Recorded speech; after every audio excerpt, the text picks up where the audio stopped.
नमस्कार सभी विद्यार्थियों को। तो मैं सोफिया विनस के ऑफिशियल यूट्यूब चैनल पर आप सभी का बहुत बहुत स्वागत करती हूँ।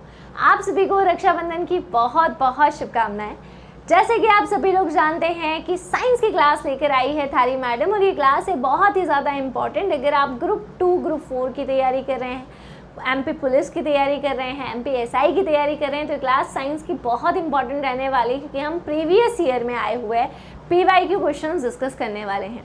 और सिर्फ पीवाईक्यू नहीं करेंगे, पीवाईक्यू के साथ साथ में उसके आसपास की जितनी चीज़ें हैं वो भी पूरी मैं आप सभी लोगों को कवर करवाने वाली हूँ। सो जल्दी से आप सभी लोग आ जाइए एंड जल्दी से आकर क्लास को ज्वाइन कर लीजिएगा एंड सेशन को लाइक और शेयर करना मत भूलिएगा। तो बिना देर करे हम शुरुआत करते हैं हमारी क्लास की। देखिए, ये हमारा टेलीग्राम चैनल, अगर आप सभी लोगों ने अभी तक हमारे टेलीग्राम चैनल को ज्वाइन नहीं किया है तो ज्वाइन कर लीजिएगा। लेटेस्ट अपडेट्स के लिए, डेली यूट्यूब क्लास के पीडीएफ्स के लिए एंड डेली प्रैक्टिस के लिए। तो अगर आपने अभी तक ज्वाइन नहीं किया है तो ज्वाइन ज़रूर कर लीजिएगा। इसके अलावा ये है हमारा आज का पहला प्रश्न। तो पहला प्रश्न है, आँख का कौन सा भाग प्रमुख रूप से प्रकाश को फोकस करने की शक्ति प्रदान करता है? Which part of the eye provides the major focusing power for light? Aqueous humour, vitreous humour, cornea या फिर लेंस? एमपी कांस्टेबल में आया हुआ बहुत ही इंपॉर्टेंट ये क्वेश्चन है। देख पा रहे हैं आप लोग, एमपी कांस्टेबल 2025 में आया हुआ है। और हमारी ये जो काली काली अखियाँ हैं ये तो बहुत ही ज़्यादा इंपॉर्टेंट रहती है, क्योंकि इससे रिलेटेड क्वेश्चन आपको हर एग्जाम में देखने को मिल ही जाएंगे। तो डिस्कस करते हैं इस क्वेश्चन को। चलिए, तो देखिए, ये हमारी आँख और हमारी आँख का ये जो क्वेश्चन है ये पूरा हम अच्छे से डिस्कस करने वाले। देखो, ये देखिए, ये है हमारा कॉर्निया। आप सभी लोगों को आँख के सामने की तरफ अगर आप देख पाएंगे तो एक पारदर्शी परत नज़र आ रही है। देख पा रहे हो आप लोग, एक पारदर्शी परत है ये। कॉर्निया जो होता है, सबसे पहले जो प्रकाश अंदर प्रवेश करता है तो कॉर्निया गेट कीपर का काम करता है। कॉर्निया कहता है कि सिर्फ लाइट अंदर आएगी, धूल वूल और ये सारे पार्टिकल तुम बाहर ही रहो, तो इसलिए इसको हम हमारी आंखों का गेट कीपर भी कहते हैं। लेंस और कॉर्निया मिलकर प्रकाश को मोड़ने का भी काम करते हैं, प्रकाश को मोड़ते हैं। और लेंस का काम तो आपको पता ही है कि रेटिना के ऊपर प्रकाश को केंद्रित करवाता है।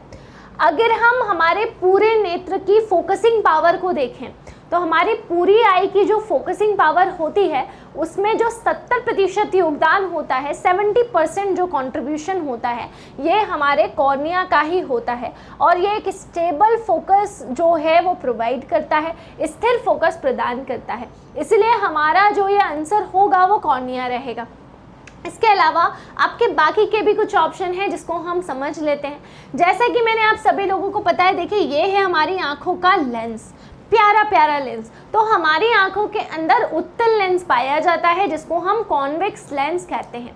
कहाँ पर पाया जाता है? तो ये जो हमारा कॉर्निया है इसके जस्ट पीछे की तरफ आप देख पा रहे हो कि इसके जस्ट पीछे की तरफ हमारा ये लेंस पाया जाता है। ठीक है, ये भी एक पारदर्शी और लचीली संरचना होती है और इसका काम है फोकस को ठीक करना। ठीक है, और बेसिकली पास की वस्तु हो, दूर की वस्तु हो, उसको केंद्रित करने का जिम्मेदारी इसके पास होती है। यही लेंस क्या करता है? प्रकाश को रेटिना के ऊपर केंद्रित करवाने का काम करता है। ठीक है, आप लोगों को यहाँ पर नजर आ रहा होगा, इसको हम कहते हैं यहाँ पर एक्वस ह्यूमर। ये देखिए, एक लिक्विड भरा हुआ रहता है। ठीक है, क्लियर है, जिसको हम बोलते हैं एक्वस ह्यूमर। ठीक है, तो नेत्र के जस्ट सामने एक लिक्विड होता है जिसको एक्वस ह्यूमर बोला जाता है, और इसका काम होता है कॉर्निया और लेंस को पोषण प्रदान करने का, यानी न्यूट्रिशन प्रोवाइड करने का। और यहाँ पर आप लोग देख रहे हो, ये भी एक लिक्विड है। ठीक है, नेत्र के पिछले हिस्से में जो भरा जाने वाला लिक्विड है, जेल के जैसा पदार्थ ये होता है, इसको विट्रियस ह्यूमर बोलते हैं। ठीक है, विट्रियस ह्यूमर बोलते हैं। और ये आँख के आकार को बनाए रखने में क्या करता है? सहायता करता है। ठीक है, अब नेत्र के और भी कुछ भाग होते हैं जो परीक्षा में पूछे जाते हैं, तो वो भी मैं आप लोगों को बता देती हूँ। नेत्र के कुछ अलग अलग भाग जिसमें से परीक्षा के अंदर बहुत सारे प्रश्न पूछे जाते हैं, ये देखिएगा, है ना। तो ये क्वेश्चन परीक्षा के अंदर आए हुए हैं और ये पूछे जाते हैं। जैसे कॉर्निया के बारे में मैंने आपको बताया कि कॉर्निया क्या काम करता है? प्रकाश को मोड़ता है और हमारी आंखों को सुरक्षा प्रदान करता है। ठीक है, अच्छा, एक क्वेश्चन बहुत ही ज़्यादा इम्पॉर्टेंट है जो आप यहाँ पर देख पा रहे हो, जिसको हम कहते हैं परितारिका। परितारिका, या इंग्लिश में क्या बोला जाता है, इसको आइरिस कहा जाता है। ठीक है, अगर कभी भी आपसे बोला जाए कि प्रकाश की मात्रा को कौन नियंत्रित करता है, जब हमारी इन प्यारी प्यारी आँखों में प्रकाश आता है, लाइट आती है, तो उसकी मात्रा को कौन नियंत्रित करता है, तो उसकी मात्रा को नियंत्रित करने के लिए जिम्मेदार होती है आइरिस, जिसको हम कहते हैं परितारिका। क्योंकि हमारी आंखों के अंदर होती है पुतली, जिसको बोला जाता है प्यूपिल। पुतली को क्या बोला जाता है, प्यूपिल। ठीक है, तो प्यूपिल बेसिकली क्या करती है, जब प्रकाश अंदर आता है तो पुतली का आकार छोटा बड़ा होता जाता है, और इस पुतली के आकार को कौन नियंत्रित करता है, तो इस पुतली के आकार को आइरिस या परितारिका नियंत्रित करती है। ठीक है, तो प्रकाश की मात्रा के हिसाब से पुतली का आकार बदलता रहता है, और उसको कौन कंट्रोल करता है, उसको आइरिस या परितारिका। फिर हमारी आंखों के अलग अलग रंग, ये काली काली आंखें, ये नीली नीली आंखें, ये भूरी भूरी आंखें, जो अलग अलग रंग होते हैं, रंगों का निर्धारण भी किसके द्वारा होता है, आइरिस के द्वारा ही होता है। लेंस के बारे में मैंने आपको बता ही दिया है। एक सिलियरी मांसपेशियां होती हैं बेसिकली, जिसके ऊपर क्वेश्चन पूछा जाता है, तो सिलियरी मांसपेशियां लेंस के आकार को बदलती हैं। लेंस के आकार को बदलने की जिम्मेदारी हमारी सिलियरी मसल्स या सिलियरी मांसपेशियों की होती है। फिर पाया जाता है, ये देखिए, इसको बोलते हैं स्क्लेरा, श्वेत पटल, जो आंख की कठोर बाहरी परत को बोला जाता है, जो आंखों को सुरक्षा और आकार देने का काम करती है। फिर एक क्वेश्चन आपका आता है बेसिकली दृष्टि पटल। दृष्टि पटल यहाँ पर क्या होता है, देखो, दृष्टि पटल मतलब हमारा रेटिना। कोई भी चीज़ हम तब क्लियरली देख पाते हैं जब उसका जो प्रतिबिंब होता है वो रेटिना के ऊपर बनना चाहिए। अगर रेटिना के ऊपर प्रतिबिंब बनेगा तो हम किसी भी चीज़ को क्लियरली देख पाएंगे। ठीक है, और जो रेटिना होता है वहाँ पर कोशिकाएं भी पाई जाती है, रॉड्स एंड कोन्स, ये सेल पाए जाते हैं जो दिन में और रात में देखने के लिए रिस्पॉन्सिबल होते हैं। एक क्वेश्चन और आता है, ब्लाइंड स्पॉट के बारे में पूछा जाता है, जिसको हम क्या बोलते हैं, हमारा अंध बिंदु बोलते हैं। यहाँ पर प्रकाश संवेदी कोशिकाएं नहीं पाई जाती।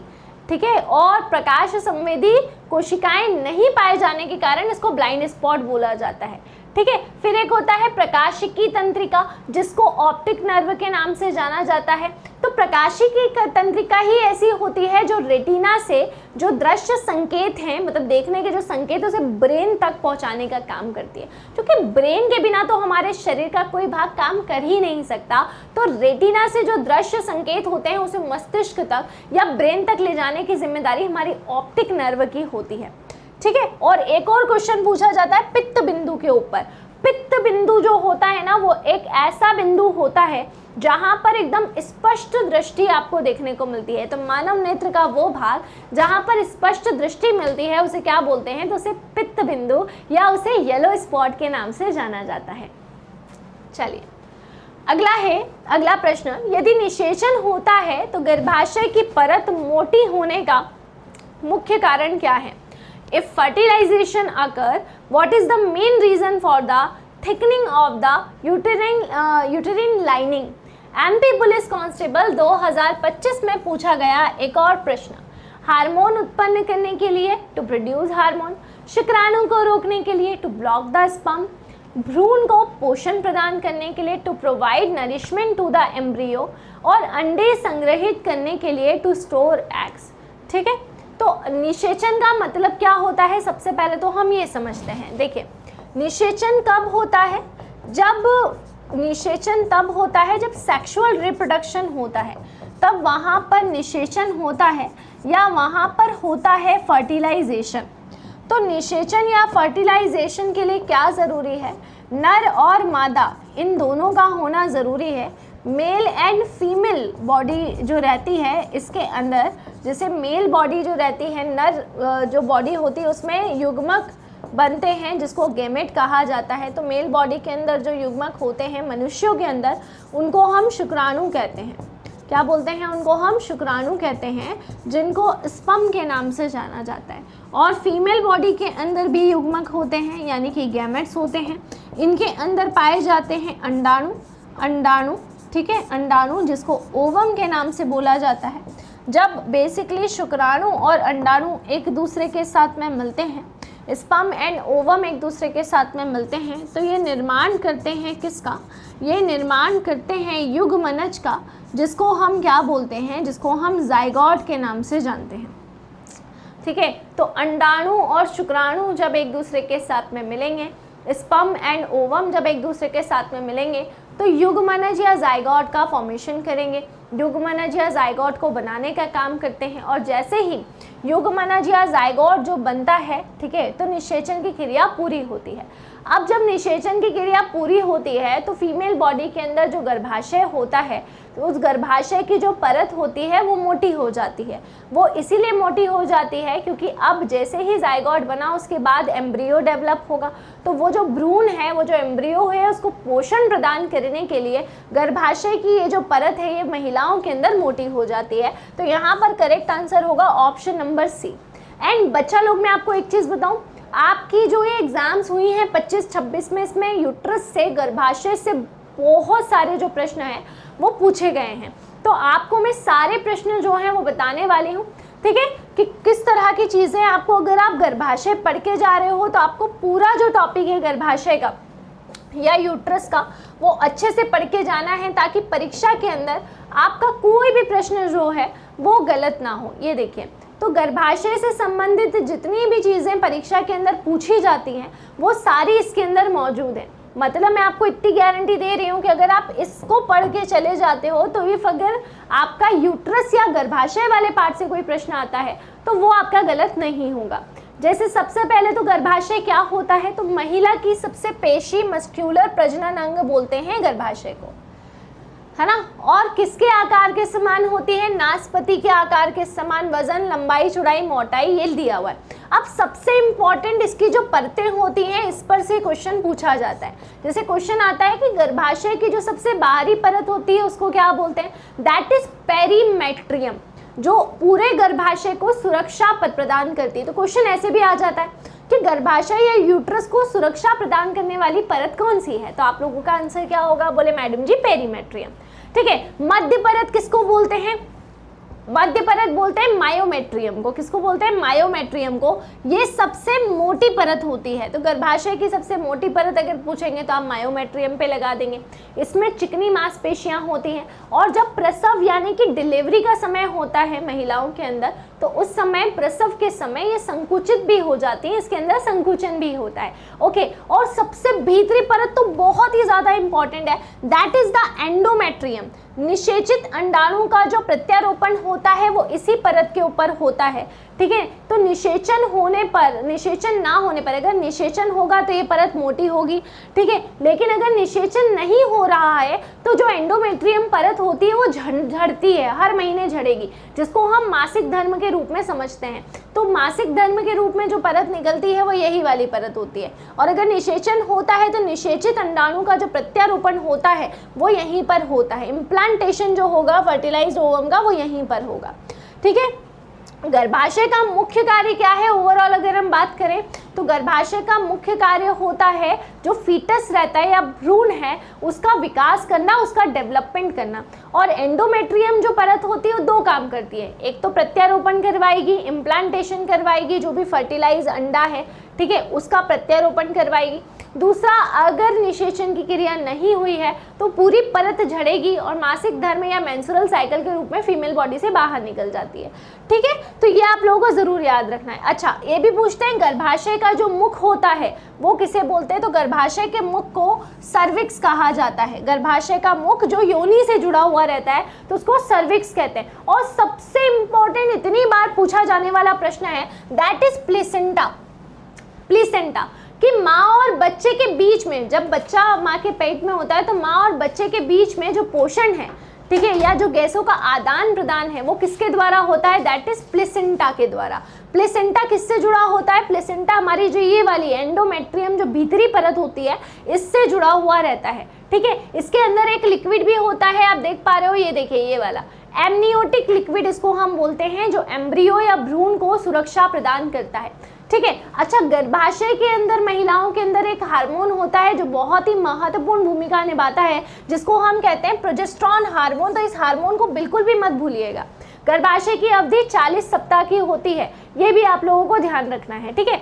अच्छा, इसके बाद में कुछ टेस्ट पूछे जाते हैं, जैसे अल्ट्रासाउंड यूसीजी होती है गर्भाशय की जांच के लिए, और सर्विक्स के कैंसर की जांच के लिए एक पेप स्मीयर जो टेस्ट है वो भी किया जाता है, तो ये आप लोगों को याद रखना है, ठीक है। गर्भाशय के ऊपरी भाग को फंडस कहते हैं, मध्य वाले भाग को बॉडी कहते हैं, नीचे वाला भाग मैंने आपको बता ही दिया है, इसको पैल्विक या गुहा के नाम से जाना जाता है। तो ये पूरे देखिए प्रश्न मैंने इसमें आपको मेंशन करवा दिए हैं, इसको अच्छे से पढ़ के चले जाइएगा, क्योंकि इसमें से बहुत क्वेश्चन आपको एग्जाम में देखने को मिलेंगे। ओके बच्चा लोग, चलिए आगे बढ़ेंगे। डैश की कमी से रिकेट्स नामक रोग होता है। Rickets disease is caused by dash deficiency. ये क्वेश्चन आया हुआ है एमपीईएसबी ग्रुप 2 सब ग्रुप 4 की शिफ्ट 2 के अंदर, डेट भी आपको लोग देख सकते हो, ठीक है। तो vitamin C, vitamin A, vitamin B या विटामिन डी, ठीक है। तो डैश की कमी से रिकेट्स का रोग होता है, देखिएगा। तो ये हमारे कुछ विटामिन है, और विटामिन का शरीर में होना बहुत ही ज़्यादा इंपॉर्टेंट है। अगर ये विटामिन हमारे शरीर में नहीं होते तो हमारे शरीर में रोग होते हैं। जैसे विटामिन डी को सनशाइन विटामिन बोला जाता है, धूप वाला विटामिन है ये, धूप, ठीक है। और ये जो विटामिन डी है ये हमारी हड्डियों को मजबूत करने का काम करता है। अगर शरीर में इसकी कमी होती है तो इससे रिकेट्स नामक समस्या आपको शरीर में देखने को मिलेगी। रिकेट्स माने हमारी जो हड्डियां होती हैं वो कमज़ोर होने लगती हैं। वैसे विटामिन डी बहुत सारे होते हैं, जैसे B1, B2, B3, B5, B6, B7, B9, B12 और अलग अलग रोग इसमें आपको देखने को मिलेंगे। बट मुख्य रूप से अगर सिर्फ विटामिन B1 के बारे में पूछा जाएगा तो बेरी बेरी रोग ज़रूर याद रखिएगा, ठीक है। विटामिन ए की कमी से रतुंधी हो जाता है, जिसको हम नाइट ब्लाइंडनेस के नाम से जानते हैं, दिखने में आँखों में दिखने में रोशनी में प्रॉब्लम होती है। और विटामिन सी को हम कहते हैं कि इसकी कमी से स्कर्वी रोग होता है। स्कर्वी रोग से मसूड़ों से खून आने लगता है। तो बेसिकली ये हमारे विटामिन होते हैं अलग अलग, और इनकी कमी से अलग अलग जो बीमारियां हैं वो हमें देखने को मिलती है। तो करेक्ट आंसर हो जाएगा vitamin D.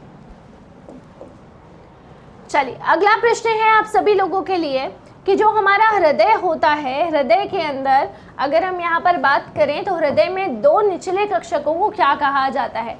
The two lower chambers in the heart are called, ठीक है। और ये देखिए ग्रुप 2 सब ग्रुप 4 में आया हुआ, शिफ्ट 2 में आया हुआ है प्रश्न है। आलिंद बोलते हैं, फुफ्फुसी शिरा बोलते हैं, निलय बोलते हैं, या फिर महाधमनी के नाम से जाना जाता है, ठीक है।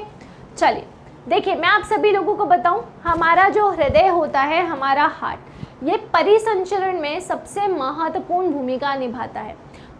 तो हम जब बात करते हैं परिसंचरण की या सर्कुलेशन की, तो हमारा हार्ट परिसंचरण का काम करता है, पंप की तरह काम करेगा। प्योर ब्लड जो जाएगा वो हार्ट से पूरे बॉडी के अंदर जाता है, ठीक है। वो काम कौन करती हैं? हमारी धमनियाँ जो होती हैं, यानी कि आर्टरीज जो होती हैं, प्योर ब्लड को शरीर के अलग अलग भागों तक लेके जाती हैं। और जो अशुद्ध रक्त होता है, यानी कि इम्प्योर ब्लड होता है, वो शिराएं क्या करती हैं? वापस हार्ट तक लेकर आती हैं। तो हमारा शरीर के अंदर जो पूरा ऑक्सीजनेटेड ब्लड जा रहा है, डीऑक्सीजनेटेड ब्लड आ रहा है, इसकी पूरी पंपिंग की जिम्मेदारी किसकी है? हमारे हार्ट की है। 1 मिनट में 72 बार धड़कता है और धक धक बिल्कुल नहीं करता है। सुना है ना आप लोगों ने, दिल क्यों धक धक करता है? बिल्कुल गलत है ये सॉन्ग। एक्चुअल में होना चाहिए दिल क्यों लब डब करता है, क्योंकि दिल क्या करता है? लब डब करता है, धक धक नहीं करता है। तो जितने भी धक धक करने लगा ये है ही नहीं, लब डब करता है। सबसे पहले तो दिल क्यों करता है ये भी मैं अभी आपको बताऊंगी। अब हार्ट से संबंधित बहुत सारे प्रश्न बेटा जी परीक्षा के अंदर आते हैं। देखो सबसे पहले मैं आप सभी लोगों को हार्ट दिखाती हूँ। तो हमारा हार्ट, मैंने आपको कई बार बताया कि हमारा जो दिल को हम बनाते हैं ना कि दिल ऐसा और दिल वैसा, ठीक है। तो ऐसे जब आप लोग बेसिकली बना के किसी को बताओगे, या कोई आपको अगर कभी भी ऐसा दिल बना के बताए, कैसा दिल बना के बताए, ऐसे बना के बताता ना ये कि ये मेरा दिल है और इस दिल में तुम हो, ऐसा अगर कोई भी बोले तो उसको बोलना भैया चल झुट्टे ऐसा बोल देना, या चल झुट्टी ऐसा बोल देना कि बोले बिल्कुल झूठ बोल रहे हो तुम तो, दिल तो ऐसा होता ही नहीं है। दिल कैसा होता है? तो दिल तो ऐसा होता है। तो ये दिल होता है, ठीक है। अब ये हमारा हार्ट है। अब इस हार्ट के अंदर पूरी देखो किस प्रकार से दोहरा परिसंचरण इसके अंदर होता है, डबल सर्कुलेशन इसके अंदर होता है। तो आप सभी लोग यहाँ पर देख पा रहे हो कि सबसे पहले आप लोग यहाँ पर देखोगे कि ये होती है हमारी महाशिरा। आप लोग देख रहे हो, ये देखिए, ठीक है। तो महाशिरा, महाशिरा, और ये है डीऑक्सीजनेटेड ब्लड जिसको हम कहते हैं अशुद्ध रक्त। तो ये डीऑक्सीजनेटेड ब्लड होता है जिसको हम क्या बोलते हैं, अशुद्ध रक्त। जो ब्लू वाली लाइन आपको दिख रही है ना, ये अशुद्ध रक्त की है, ठीक है। तो महाशिरा होती है वेना कावा जिसको हम कहते हैं, ये होता है हमारा डीऑक्सीजनेटेड ब्लड, ठीक है। और डीऑक्सीजनेटेड ब्लड कैसे जाता है, देखो दाएं आलिंद से। हमारे हार्ट में 4 चैम्बर होते हैं, ऊपर की तरफ आलिंद होते हैं, राइट एंड लेफ्ट, और नीचे की तरफ निलय होते हैं, यानी कि राइट वेंट्रिकल और लेफ्ट वेंट्रिकल। अब यहाँ पर क्या हुआ, देखिए 4 चैम्बर, हमारा 4 कोष्ठी हृदय होता है। तो दाएं आलिंद से दाएं निलय की तरफ देखिए ब्लड आएगा, ये देखिए ये कौन सा ब्लड है, डीऑक्सीजनेटेड ब्लड है।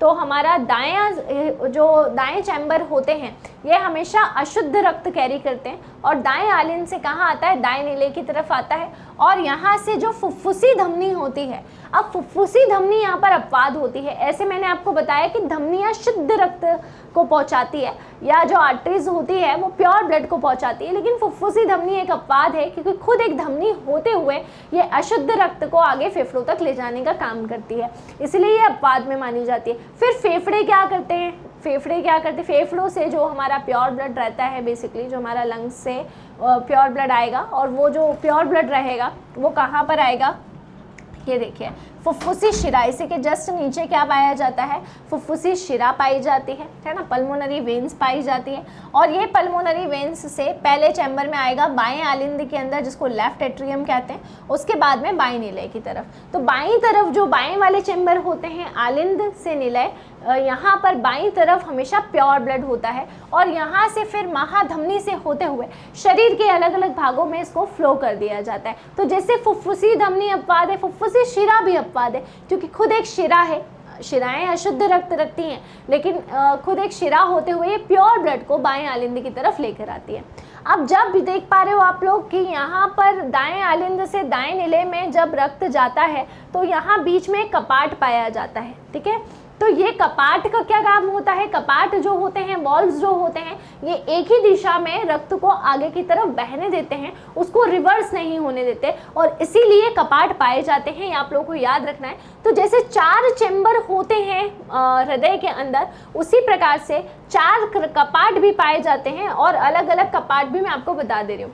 तो हृदय के जो निचले कक्ष होते हैं, दायां निलय और बायां निलय, तो ये होते हैं वेंट्रिकल्स यानी कि निलय, ठीक है, ओके। और यहाँ पर आप लोग देख सकते हो, देखिए इसमें आपको और अच्छे से समझ आ जाएगा, जो इंग्लिश मीडियम वाले हैं देख सकते हो, ये देखिए ये अशुद्ध रक्त आया राइट एट्रियम से राइट वेंट्रिकल में, और ये पल्मोनरी आर्टरी से गया, और ये शुद्ध रक्त, ठीक है। तो ये इंग्लिश मीडियम वालों के लिए है।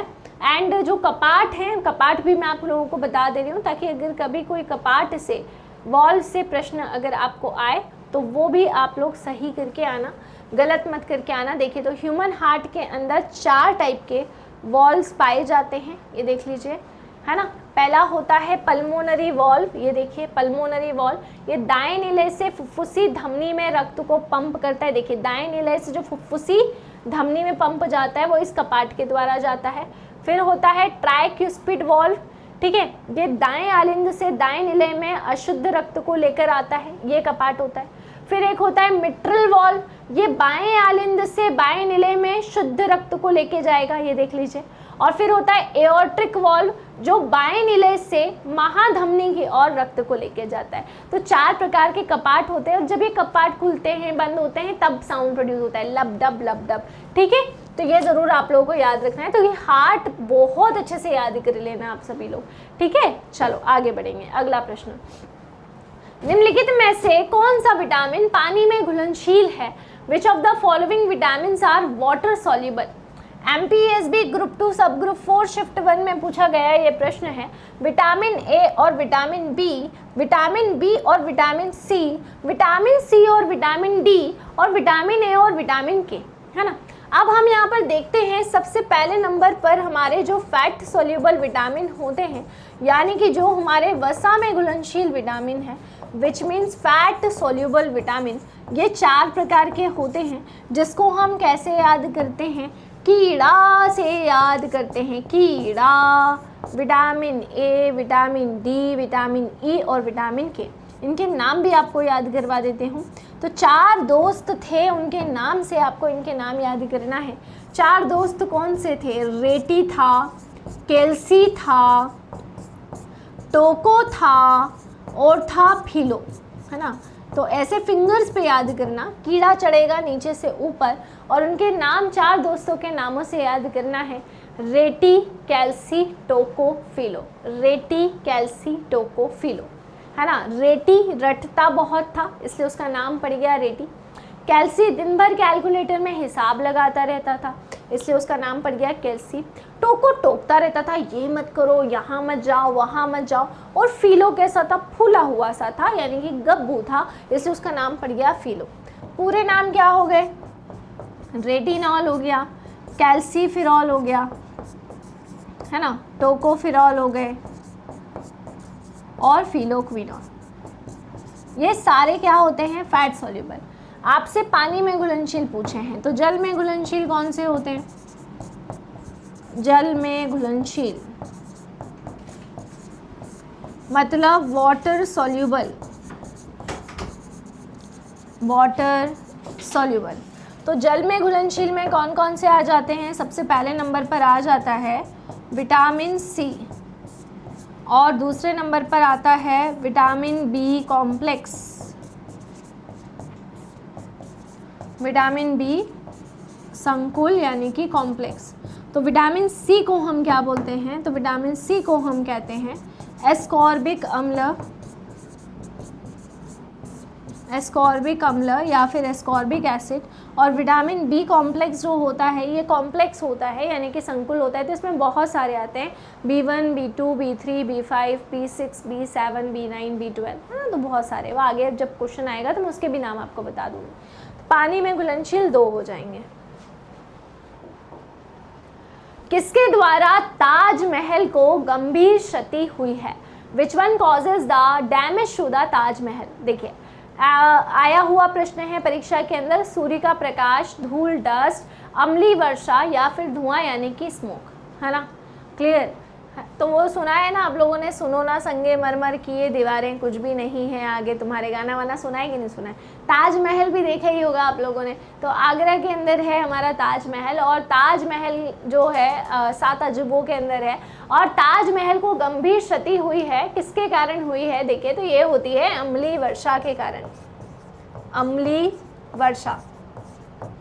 अब एसिड रेन के कारण ही ताजमहल को हुई है क्षति, है ना, क्योंकि एसिड रेन होता किसके कारण है? तो एसिड रेन 2 चीज़ों के कारण होता है। एक को हम कहते हैं सल्फर के ऑक्साइड, सल्फर के ऑक्साइड, और दूसरे को हम कहते हैं नाइट्रोजन के ऑक्साइड। तो वातावरण में जब सल्फर के ऑक्साइड और नाइट्रोजन के ऑक्साइड बहुत ज़्यादा बढ़ जाते हैं, ठीक है, तो इनके बढ़ने के कारण क्या होता है? पीएच कम हो जाती है, और जैसे ही पीएच 5.6 या उससे कम पर जाती है, तो वातावरण का पीएच मान अगर 5.6 या उससे कम पे चला जाए तो इस पर अम्लीय वर्षा हो जाती है, यानी कि एसिड रेन हो जाता है। ठीक है, तो अब आगरा में ऐसा क्या हुआ कि पीएच मान इतना कम चला गया। तो आगरा के पास में है मथुरा, और मथुरा के अंदर बहुत सारे कारखाने और ये सारी चीज़ें थी, जहाँ से वो लोग क्या करते थे, जितनी भी हार्मफुल गैसें होती थी उसे चिमनियों के माध्यम से वायु में फैला देते थे, और जितना भी अपशिष्ट होता था उसे यमुना नदी में बहा देते थे। यमुना नदी जो कि ताजमहल आगरा के अंदर से ही होकर बहती है, और उसी के कारण वहाँ पर पीएच लेवल कम हुआ। एसिड रेन के कारण वहाँ पर ताजमहल जो संगमरमर है उसका रंग का क्या देखने को पड़ा है, वो मार्बल होता है बेसिकली संगमरमर, और उसका रंग जब उन्हें रिएक्शन करी तो रिएक्शन करने के कारण उसका रंग पीला पड़ा है।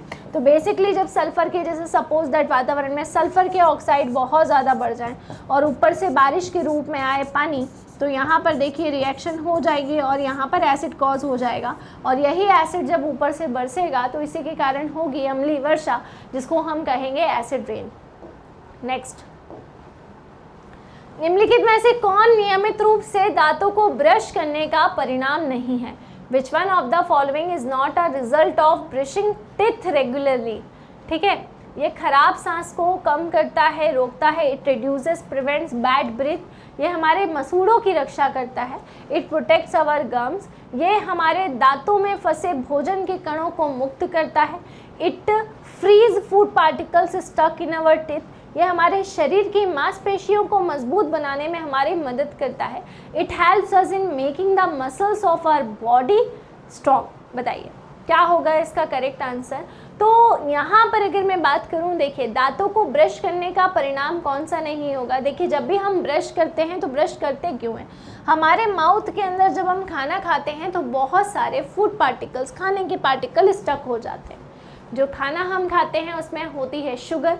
बोले मैडम जी हम तो मीठा खाते ही नहीं है, फिर शुगर कहाँ से आएगी? आप मीठा खाओ नहीं खाओ, लेकिन आप जो खाना खा रहे हो उसमें भी शुगर होती है, ठीक है। तो अब वो शुगर के पार्टिकल्स क्या करते हैं, बेसिकली बैक्टीरिया उत्पन्न करेंगे। हमारे माउथ की जो एसिडिटी है, अम्लीयता है, वो कम होने लगेगी, है ना। अब हमें क्या करना है, हमारे माउथ की पीएच को बैलेंस करने के लिए, ताकि जो एसिडिक इन्वायरमेंट है वो ख़त्म हो जाए और जो बैक्टीरिया उत्पन्न हो रहे हैं वो उत्पन्न ना हो, इसके लिए हम करते हैं टूथपेस्ट। अब टूथपेस्ट क्या होता है? तो टूथपेस्ट होता है बेसिकली बेसिक, यानी कि क्षारी होता है, और टूथपेस्ट क्षार से मिलकर बना होता है। जब हम टूथपेस्ट करते हैं तो हमारे माउथ के अंदर जो भी एक्सेस ऑफ एसिड होता है उसको टूथपेस्ट क्या करता है, न्यूट्रलाइज करता है, यानी उदासीन करता है, क्योंकि अम्ल और क्षार की उदासीनीकरण की क्रिया होती है, और न्यूट्रलाइजेशन कर कर हमारे मुंह को साफ रखेगा। तो अब जब हम टूथपेस्ट करेंगे तो हम जो सांस लेते हैं, किसी के मुंह से बदबू आती है, तो टूथपेस्ट करने के बाद में वो बदबू नहीं आएगी। दूसरी चीज़, हमारे जो मसूड़े हैं, हमारे जो गम्स हैं, बैक्टीरिया जनरेट होने से, एसिडिक इन्वायरमेंट होने से वो ख़राब होते हैं। तो जब वहाँ पर टूथपेस्ट अच्छी क्लीनिंग करेगा तो हमारे मसूड़ों की भी रक्षा हो जाएगी, और हमारे मुंह के अंदर जो खाने के पार्टिकल फंसे रहते हैं उसे भी मुक्त करवाएगा। लेकिन ये कहीं से कहीं तक भी शरीर की मांसपेशियों को मजबूत बनाने में मदद नहीं करता है। अच्छा, एक क्वेश्चन और परीक्षा के अंदर पूछा जाता है इससे संबंधित, जिसको हम कहते हैं दंत क्षय, या अंग्रेजी में जिसको कहा जाता है टीथ डिग्रेडेशन। टीथ डिग्रेडेशन चटकू मटकू। तो टीथ डिग्रेडेशन का मतलब क्या होता है? जब दांतों का सड़ना, गिरना और टूटना ये शुरू हो जाए। दांतों का सड़ना, गिरना और क्या होना और टूटना, ये जब शुरू हो जाता है, दांत सड़ने लगते हैं, गिरने लगते हैं और क्या होने लगते हैं, टूटने लगते हैं, तो इसे हम दंत क्षय कहते हैं या टीथ डिग्रेडेशन कहते हैं। और ऐसा कब होता है? ऐसा एक कंडीशन में होता है जब हमारे माउथ की जो पीएच है वो 5.5 या फिर उससे कम चली जाए। अगर माउथ का जो पीएच है वो 5.5 या उससे कम पर चला जाता है तो इस पर दांत सड़ने लगेंगे, इस पर दांत गिरने लगेंगे और इस पर दांत क्या होते हैं, टूटने लगते हैं। तो 5.5 या उससे कम पीएच जैसे ही जाती है तो उस पर ये दांतों का सड़ना, गिरना, टूटना शुरू हो जाता है। और ऐसा होता कब है? अगर हम ज़्यादा समय तक हमारे दांतों की सफाई नहीं रखेंगे तो बैक्टीरिया बढ़ते जाएंगे, एसिडिक इन्वायरमेंट बढ़ता जाएगा, पीएच डाउन होगी और दंत क्षय हो जाएगा। यहाँ पर करेक्ट आंसर होगा ऑप्शन नंबर डी। चलिए, बहुत ऊंचाई से आकाश काला क्यों दिखाई देता है? Why does the sky appear black from very high altitude? MP constable 2025 में पूछा गया प्रश्न है। तारे दिन के प्रकाश को ढक लेते हैं, stars cover the daylight. सूर्य बहुत दूर हो जाता है, the sun is very far away. बादल नहीं होते, देयर आर नो क्लाउड्स। ऊंचाई पर प्रकीर्णन स्पष्ट नहीं होता, इसलिए आकाश नीले की बजाय काला दिखाई देता है। Scattering is not prominent at high altitude, so the sky appears black instead of blue. अब ये जो प्रश्न रहा है ना, ये कांस्टेबल जो पूरी परीक्षा रही है उसका फेवरेट रहा है। आकाश का रंग नीला क्यों दिखता है, आकाश का रंग काला क्यों दिखता है, अलग अलग तरीके से इतनी बार ये क्वेश्चन पूछा गया है। और ऑप्टिक्स तो फेवरेट था बिल्कुल। इतने क्वेश्चन इस यूनिट में से आए हैं कि मैं आपको क्या ही बताऊं। तो इसको हम पूरा अच्छे से समझेंगे ताकि आगे कोई भी क्वेश्चन इसमें से आए तो आप लोग उसको गलत ना करके आए, ठीक है। देखिए होता क्या है, वैसे आकाश का रंग ओरिजिनली पता है क्या है ना। जैसे अगर कोई बोले नीले नीले अंबर पर चांद जब आए, ऐसा कभी भी बोले तो नीला अंबर एक्चुअल में होता ही नहीं है। नीला अंबर सिर्फ हमें यहाँ से दिखाई देता है। एक्चुअल में पता है क्या होना चाहिए, काले काले अंबर पर क्योंकि काला अंबर होता है, मतलब अंबर मतलब आकाश, और आकाश का जो रंग होता है वो कैसा होता है, काला होता है। जब हम अंतरिक्ष में देखते हैं, अगर यही क्वेश्चन ऐसे पूछा जाए कि अंतरिक्ष से आकाश का रंग क्या होता है, तो अंतरिक्ष से भी आकाश का रंग काला ही और ओरिजिनल कलर काला ही है। तो बोले मैडम हम तो जब देखते हैं तो हमें तो नीला आसमान नजर आता है, तो नीला आसमान क्यों नजर आता है? तो नीला आसमान या नीला नीला अंबर, ठीक है, क्लियर है, ये किस लिए दिखाई देता है? प्रकाश का प्रकीर्णन होता है, प्रकाश का प्रकीर्णन होता है, लाइट की स्कैटरिंग होती है, और उसी प्रकाश के प्रकीर्णन के कारण, लाइट की स्कैटरिंग के कारण, ठीक है, स्कैटरिंग ऑफ लाइट के कारण, प्रकाश के बिखराव के कारण, स्कैटरिंग का मतलब होता है बिखराव, तो प्रकाश के बिखराव के कारण, प्रकाश के बिखरने के कारण जो आसमान का रंग है वो नीला नजर आता है। तो यहाँ पर जो प्रकाश का बिखराव होता है तो नीला प्रकाश पूरा फैल जाता है, जिसके कारण प्रकाश का रंग कैसा नजर आता है, नीला नजर आता है, ठीक है। और ऊंचाई पर जाने पर क्या होता है? ऊंचाई पर अगर मैं अंतरिक्ष की बात करूं तो वहां पर वायुमंडल होता है क्या? वहां पर एटमॉस्फेयर होता है क्या? नहीं होता है। एक्चुअल में यहाँ पर एटमॉस्फेयर होता है, वायुमंडल होने के कारण धूल के कण है, डस्ट पार्टिकल है, इसके कारण प्रकीर्णन होता है, यानी कि स्कैटरिंग होती है। लेकिन अंतरिक्ष में तो वायुमंडल होता ही नहीं है, तो वहां पर प्रकाश का प्रकीर्णन नहीं होगा, और नहीं होने के कारण वहां पर रंग कैसा नजर आता है? काला नजर आता है। तो ये जरूर याद रखिएगा। अच्छा, इस टॉपिक में से काफी क्वेश्चन पूछे जाते हैं, जिसमें से कुछ महत्वपूर्ण प्रश्न मैं आप लोगों को बता देती हूँ कि अगर आप लोगों से पूछा जाए तो आप लोग कुछ गड़बड़ी ना करके आओ। ये देखिए, तो प्रकाश के प्रकीर्णन से संबंधित ये कुछ महत्वपूर्ण प्रश्न है, ठीक है, जो इम्पॉर्टेंट है और जो जनरली पूछे जाते हैं। जैसे आप लोग जानते हो कि जो श्वेत प्रकाश होता है ना, यानी कि वाइट लाइट होती है, वो वाइट लाइट 7 रंगों में विभक्त होती है, 7 कलर्स में डिवाइड होती है ना। जैसे प्रिज्म से जब हम श्वेत प्रकाश को गुजारते हैं तो 7 रंग में विभक्त होते हैं। इंद्रधनुष का बनना, 7 रंग हमको मिलते हैं। तो इन 7 रंगों का जो क्रम होता है उसको इंग्लिश में विबग्योर के नाम से हम जानते हैं। हिंदी में बेजानी, हप्पी, नाला, और इंग्लिश में विबग्योर। विबग्योर का मतलब होता है violet, indigo, blue, green, yellow, orange, red, ये रंगों का क्रम होता है। अब आपसे ऐसा प्रश्न पूछा जाता है कि किस रंग की तरंगदैर्घ्य सबसे ज़्यादा होती है, किस रंग की जो वेवलेंथ है वो सबसे ज़्यादा होती है, तो विबग्योर में सबसे लास्ट में क्या आता है? आर आता है। तो रेड कलर की जो वेवलेंथ होती है वो सबसे ज़्यादा होती है। याद रखिएगा कि कभी भी पूछा जाए कि कौन से रंग की तरंगदैर्घ्य सबसे ज़्यादा, तो लाल रंग की तरंगदैर्घ्य सबसे ज़्यादा, और जो सबसे स्टार्टिंग में आ रहा है वो है बैंगनी। तो बैंगनी रंग की जो वेवलेंथ होती है, पर्पल कलर की जो तरंगदैर्घ्य होती है वो सबसे कम होती है। तो याद रखेंगे, विबग्योर से याद रखना, रेड कलर की वेवलेंथ सबसे ज़्यादा, और वॉयलेट यानी बैंगनी रंग की जो वेवलेंथ होती है वो सबसे कम होती है। अब वायुमंडल में किस रंग का प्रकीर्णन सबसे ज़्यादा होता है? तो तरंगदैर्घ्य और प्रकीर्णन अपोजिट रहेंगे। जैसे बैंगनी रंग जो होता है उसकी तरंगदैर्घ्य सबसे कम होती है, इसलिए प्रकीर्णन सबसे ज़्यादा कौन से रंग का होगा? बैंगनी रंग का होगा, यानी कि पर्पल कलर का होगा। और अगर आपसे बोला जाए कि सबसे कम प्रकीर्णन किसका होगा, सबसे कम फैलाव किसका होगा? लाल रंग का होता है, यानी रेड कलर का।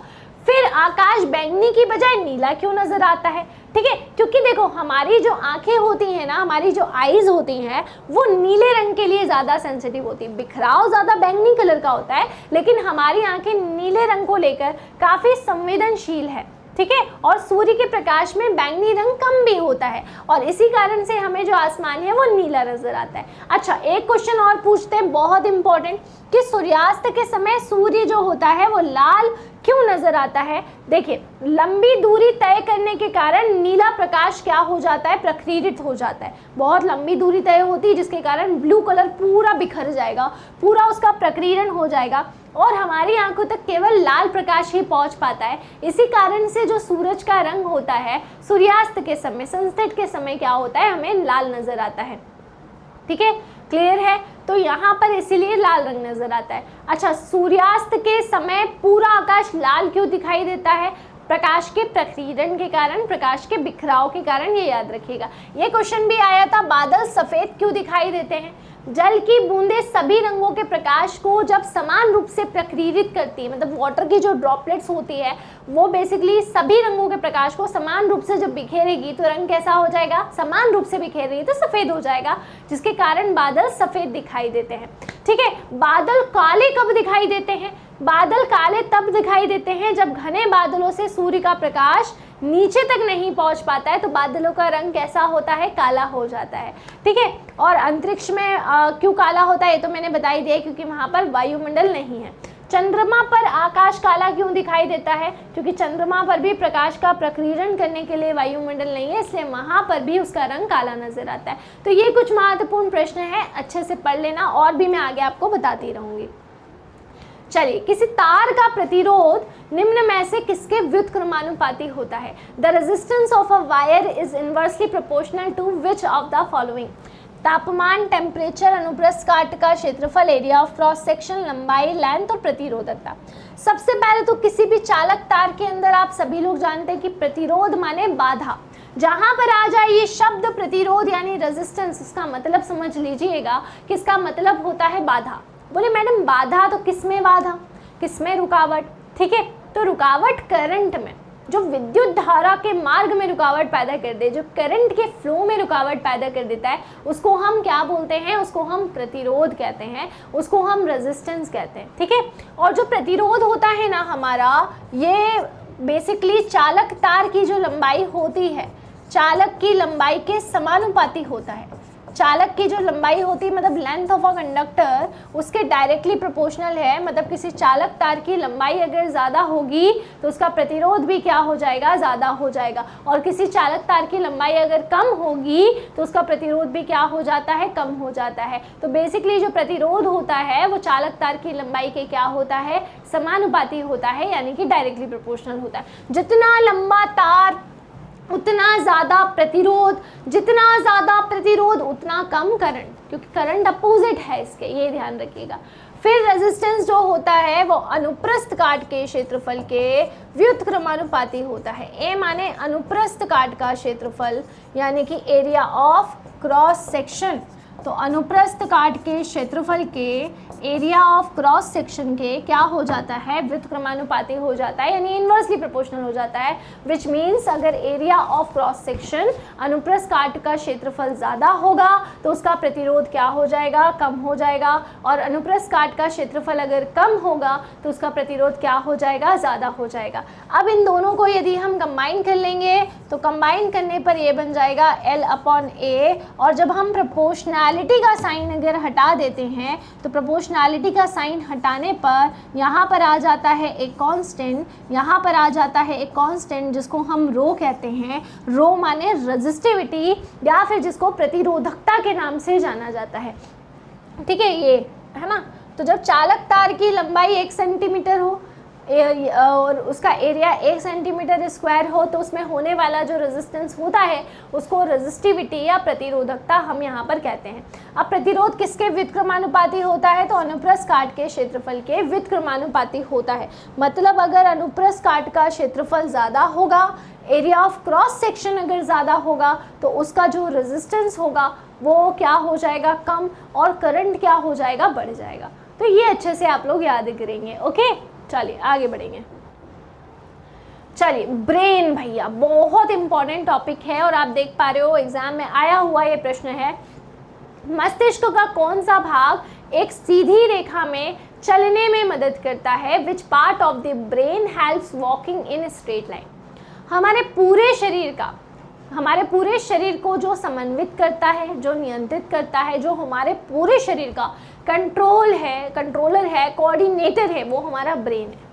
ब्रेन के आदेश के बिना कोई चीज़ काम कर ही नहीं सकती। तो ब्रेन मुख्य रूप से हमारा समन्वय और नियंत्रण करता है। हमारा सेंट्रल नर्वस सिस्टम होता है ना, केंद्रीय तंत्रिका तंत्र, हमारा ब्रेन, हमारे स्पाइनल कॉर्ड, ये मिलकर हमारा केंद्रीय तंत्रिका तंत्र बनाते हैं। अब ब्रेन के अलग अलग पार्ट्स होते हैं और ब्रेन के अलग अलग पार्ट्स अलग अलग कार्य करते हैं। जैसे अगर बोला जाए कि ब्रेन का या मस्तिष्क का सबसे बड़ा भाग कौन सा होता है ना? सबसे बड़ा भाग कौन सा है? तो सबसे बड़ा भाग है हमारा सेरिब्रम। किसको बोलते हैं हम? सबसे बड़े भाग को क्या बोलते हैं? तो सबसे बड़े भाग को बोला जाता है, सबसे मेजर पार्ट को बोला जाता है सेरिब्रम। और सेरिब्रम जितना बड़ा भाग है उतने ही बड़े इसके फंक्शन भी है, उतने ही बड़े इसके कार्य भी है। बड़े बड़े काम हैं इसके।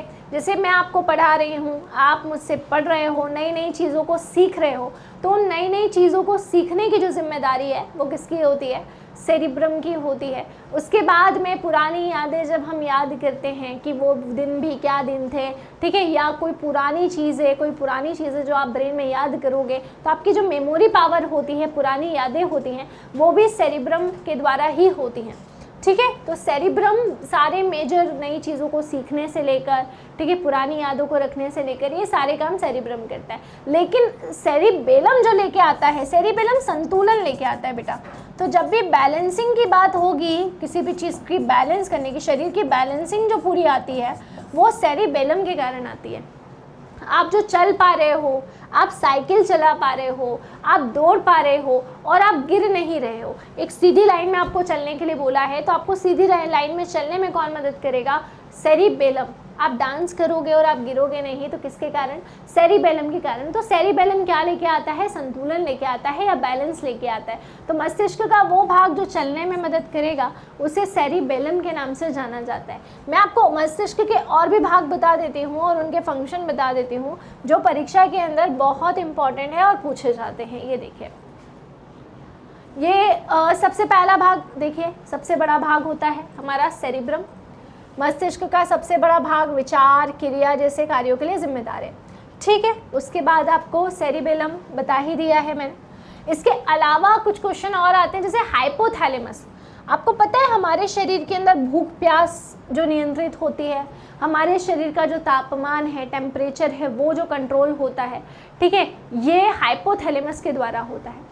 जैसे हमारे मस्तिष्क के भीतर गहराई में एक संरचना होती है जो संवेदी जानकारी के लिए रिले स्टेशन के रूप में कार्य करती है, वो थैलेमस है।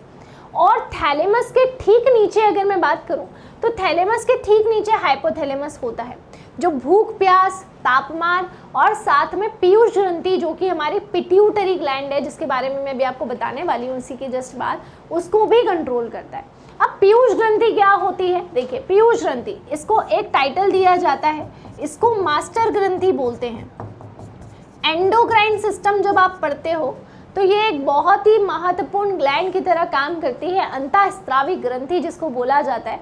और पीयूष ग्रंथि बिल्कुल छोटी मटर के दाने के समान ये ग्रंथि होती है, पीयूष ग्रंथि, है ना, जो सेला टर्सिका जो गुहा है उसके अंदर पाई जाती है। और पीयूष ग्रंथि खुद एक ग्लैंड है, खुद एक ग्रंथि है, फिर भी अन्य ग्लैंड को, अन्य ग्रंथियों को क्या कर रही है? कंट्रोल करती है, उससे निकलने वाले हार्मोन्स को कंट्रोल करती है। इसी कारण से इसको हमारी मास्टर ब्लास्टर ग्लैंड के नाम से जाना जाता है। ठीक है, हमारे शरीर के अंदर जो हार्मोन्स रहते हैं, जो अंतःस्रावी ग्रंथियां क्रिएट करती है, उनको कंट्रोल करने का काम हमारी पीयूष ग्रंथि का होता है। और पीयूष ग्रंथि को कौन कंट्रोल कर रहा है? तो पीयूष ग्रंथि को कंट्रोल करता है हाइपोथैलेमस। ठीक है ना। फिर मिड ब्रेन, ये ब्रेन स्टेम का एक हिस्सा है, ठीक है, आंखों की गतिविधियां, देखने सुनने, इनको कंट्रोल करता है। पोन्स का क्या काम होता है? ब्रेन स्टेम का एक हिस्सा, ठीक है, जो मेडुला ओब्लांगेटा और थैलेमस को जोड़ने का काम करता है। नींद और उत्तेजना बेसिकली इनको कंट्रोल करेगा। और इस पे से तो बहुत क्वेश्चन आते हैं। मेडुला ओब्लांगेटा, इसको मैं प्यार से मेडू बुलाती हूँ।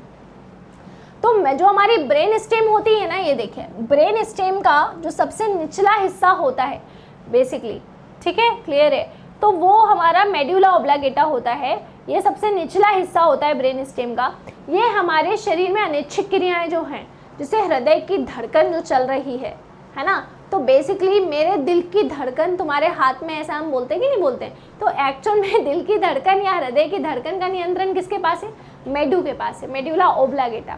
सांस लेना हो, इन सारी जो इन्वॉल्यूंटरी एक्शन है, अनैच्छिक क्रियाएं हैं, उनको कौन नियंत्रित करता है? मेडुला नियंत्रित करता है, मेडुला ओब्लांगेटा। तो ये जरूर आप लोग याद रखिएगा। निम्नलिखित में से कौन सा रोग है जो जीवाणु द्वारा होता है? What of the following illness is caused by the bacteria? Exam में आया हुआ आपका ये प्रश्न है जो पूछा गया है। हाँ, तो देखिए यहाँ पर हम फटाफट से देखेंगे तो कौन सा रोग जीवाणु के द्वारा होता है। तो जीवाणु के द्वारा होने वाला रोग है पंडित का टीका। पंडित का टीका न्यू है, ठीक है, ये वाली हमारी ट्रिक है। और इससे हमें जितने भी बैक्टीरियल डिजीजेज है वो याद रखना है। देखिए, पा से हो जाएगा प्लैग, ठीक है।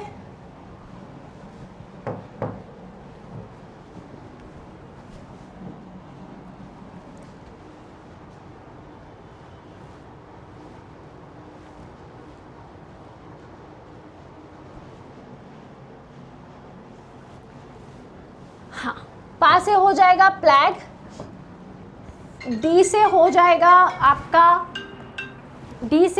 आपका डिप्थीरिया, ता से होगा तपेदिक, का से होगा काली खांसी,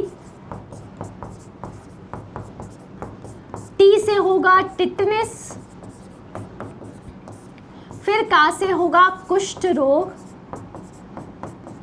न्यू से होगा न्यूमोनिया और हे से हो जाएगा हेजा। तो जीवाणु द्वारा जो रोग होता है वो है आपका यक्ष्मा यानी कि ट्यूबरक्यूलोसिस, ठीक है।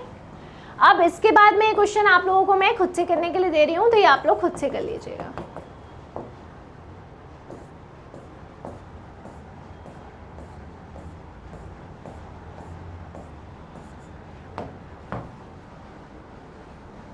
देखिए विनर्स में चल रहा है रक्षाबंधन ऑफर 27 से 30 अगस्त तक सभी online offline courses, test series, books और ई बुक्स पर आपको 20% का डिस्काउंट मिल रहा है और आपको इसके लिए कूपन कोड का भी इस्तेमाल करना रहेगा जो है राखी 20।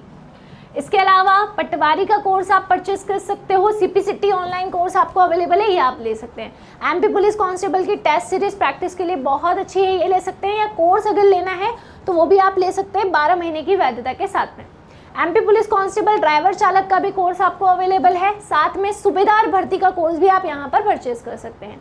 पटवारी की सामान्य प्रबंधन की एक बहुत ही बेहतरीन बुक जिसे आप विनर्स पब्लिकेशन ऐप अपने नज़दीकी बुक स्टोर से भी ले सकते हैं। MPSI फाउंडेशन का बैच अगर आपको लेना है तो ये आप लोग परचेज कर सकते हैं। कंप्लीट ऑनलाइन कोर्सेज सभी फाउंडेशन बैचेस के, इसे आप विनर्स ऐप से ले सकते हैं। हर एग्जाम की तैयारी हो बैच, इसके लिए ब्रह्मास्त्र टेस्ट सीरीज है, ये आप लोग परचेस कर सकते हैं। इसके अलावा कोर्स के साथ अगर आपको बुक्स भी चाहिए तो ये भी आप परचेस कर सकते हैं। व्यापम फाउंडेशन का जो बैच है ये आप ले सकते हैं, इतनी बड़ी टीम आपको मिलेगी, और टेस्ट सीरीज अगर परचेस करना चाहें तो ये भी आप ले सकते हैं। इसके अलावा व्यापम फाउंडेशन का कोर्स एंड बुक का कॉम्बो आपको अवेलेबल है, और ग्रुप 6 सब ग्रुप 1 का बैच ये आप ले सकते हैं। मध्य प्रदेश के सामान्य ज्ञान की एक बड़ी ही बेहतरीन बुक, इसे आप विनर्स पब्लिकेशन ऐप से परचेस कर सकते हैं। ऐसे ही सेम व्यापम फाउंडेशन और आदित्य सर का VOD combo maths and reasoning foundation batch मात्र 999 के अंदर। Calculation booster batch Aditya sir का मात्र 99 में आपको अवेलेबल है, ये आप ले सकते हैं। ये सभी यूट्यूब चैनल है, अगर किसी भी चैनल को आपने सब्सक्राइब नहीं किया है तो सब्सक्राइब कर लीजिएगा। बुक्स के लिए विनर्स पब्लिकेशन ऐप, कोर्स के लिए विनर्स इंस्टीट्यूट ऐप, ये हमारा हेल्पलाइन सेंटर है। अगर आप यहाँ पर आकर पढ़ना चाहते हैं तो दिए गए नंबर पर कॉन्टैक्ट भी कर सकते हैं और यहाँ पर आकर भी विजिट कर सकते हैं। सेशन आपको कैसा लगा कॉमेंट में ज़रूर बताइएगा। फिर हम मिलेंगे, रक्षाबंधन की बहुत बहुत शुभकामनाएं। जय हिंद, जय भारत।